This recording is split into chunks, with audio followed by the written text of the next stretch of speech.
bound for Kobe and Yokohama, will be leaving from track 2.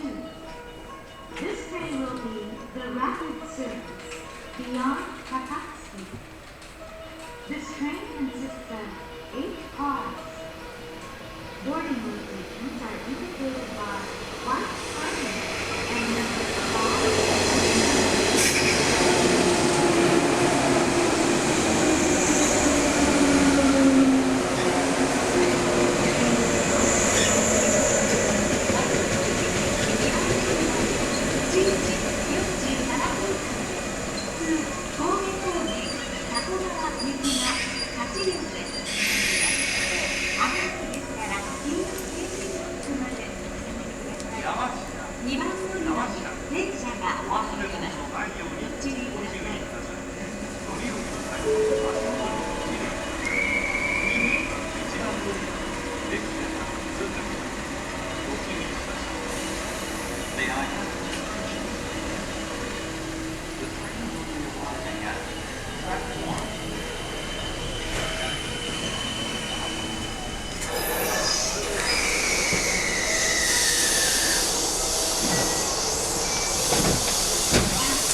ワイヤーのお客様は電光を見て推薦作業の前と分かれてご乗車お願いいたします。